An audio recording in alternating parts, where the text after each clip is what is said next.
আসসালামু আলাইকুম রহমতুল্লাহ।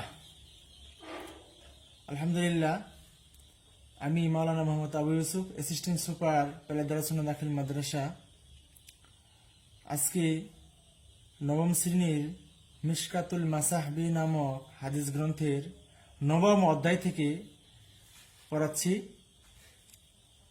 বাবের নাম হচ্ছে বাবু হেফজুল লিসান ওয়াল গীবাতি ওয়াশ শাতাম, অর্থাৎ জিহ্বা সংযতকরণ করা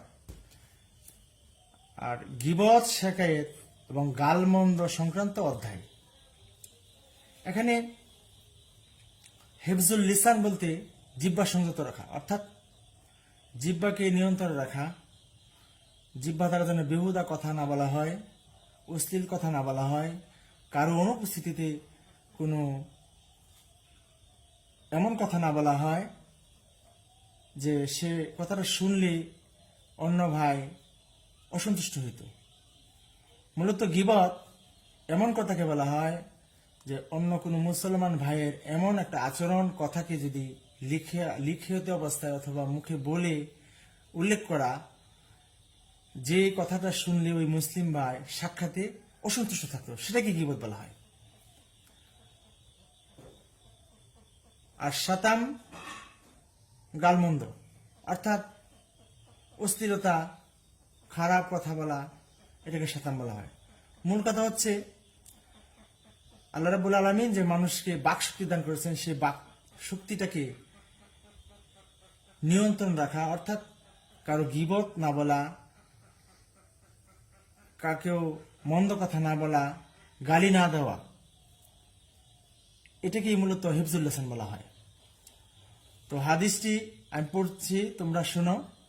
আন সাহাল বিন সাআদ রাদিয়াল্লাহু তাআলা আনহু قال قال رسول الله صلى الله عليه وسلم من يضمن لي ما بين لحييه وما بين رجليه أضمن له الجنة রাহুল বুখারী। বিশিষ্ট সাহাবী হযরত সাহাল বিন সাআদ রাদিয়াল্লাহু আনহু থেকে হাদিসটি বর্ণিত। তিনি বলেন, জনাবে রাসূলুল্লাহ সাল্লাল্লাহু আলাইহি ওয়াসাল্লাম বলেছেন, মান ইয়াজমানুলি, যেই ব্যক্তি জাবিন রাখবে, জিম্মায় রাখবে, লি মানে আমার জন্য, মা বাইনা লাহিয়াইহি, বাইনা লাহিয়াই মানে দু চোয়ালের মধ্যবর্তী যে অংশটা রয়েছে, অর্থাৎ মুখ জিহ্বা, সেটাই মূলত দুই চোয়ালের মধ্যবর্তী স্থান বোঝানো হয়েছে। ওমা বাইনা রিজলাইহি, এবং দুই উরুর মধ্যস্থান, অর্থাৎ এখানে লজ্জাস্থানকে বলা হয়েছে, যৌনাঙ্গকে বোঝানো হয়েছে। এখানে রিজলাইহি দ্বারা যৌনাঙ্গকে বোঝানো হয়েছে, যে মা বাইনা রিজলাইহি দ্বারা যৌনাঙ্গকে বোঝানো হয়েছে।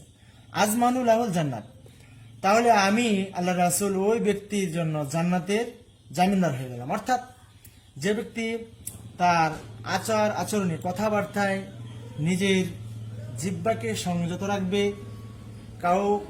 কারো কোনো গীবত শেখায়েত করবে না, কাউকে গালি দিবে না, কষ্টদায়ক কথা বলবে না, অশ্লীলতা জড়াবে না, সে কোরআন এবং হাদিসের অনুসরণ করে জীবনযাপন করবে এবং নিজের যৌবনকে সে সঠিকভাবে নিয়ন্ত্রণ করবে, জেনা ব্যভিচার থেকে দূরে থাকবে, তার ব্যাপারে আল্লাহ রাসূলের সুপারিশ রয়েছে যে তিনি ওই উম্মতের জন্য হাসরের ময়দানে জামিন হবেন, জান্নাতে যাওয়ার জন্য সুপারিশ করবেন।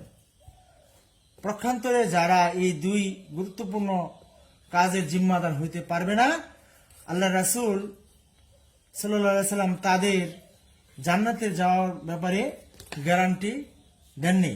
এর অর্থ হচ্ছে এটাই যে মানুষ যে অপরাধগুলি সংগঠিত করে থাকে, মূলত তার কথা দ্বারাই হয়ে থাকে, মুখের আচরণ দ্বারাই হয়ে থাকে। এমন অনেক কথা রয়েছে যার কারণে মানুষ কথার মাধ্যমে অনেক নিচে চলে যায়, সম্মানের হানি হয়, এবাদত নষ্ট হয়ে যায়। আর যৌবনের ক্ষেত্রে হচ্ছে যে ব্যক্তি তার যৌবনটাকে সঠিকভাবে ব্যবহার করবে, অর্থাৎ জেনা ব্যভিচার লিপ্ত হবে না, সুপথে নিজের যৌবনটাকে পরিচালনা করবে, সৎ পথে পরিচালনা করবে, আল্লাহ রাব্বুল আলামিন তাকে জান্নাত দান করবেন, সেটি আল্লাহ রাসূলের পক্ষ থেকে ঘোষণা এসেছে। সুতরাং আমরা নিজের জিহ্বাকে এবং যৌবনকে সংযত রাখার চেষ্টা করব। আলোচ্য হাদিসে যে ইম্পর্টেন্ট কিছু শব্দ রয়েছে যেগুলি তাহকিক জানা একান্ত জরুরি। এখানে অনেক শব্দ রয়েছে, তার মাঝে রাদিয়া শব্দটি তাহকিক পরীক্ষায় আসতে পারে। রাদিয়া শব্দটি সিগায় ওয়াহিদে মুজাক্কার মাজি মারুফ, অর্থ তিনি সন্তুষ্ট হয়েছেন। ইয়াজমানু শব্দটি সিগায় ওয়াহিদে মুজাক্কার মুজারে মারুফ, এর অর্থ তিনি জামিন হবেন, জিম্মাদার হবেন। তো আমরা এই হাদিসের অনুবাদ শেখার পাশাপাশি ওই দুইটি শব্দ সহ আর অন্য শব্দের তাহকিক জেনে নেব, পাশাপাশি এই হাদিসের ব্যাখ্যা বিশ্লেষণও জেনে রাখবো।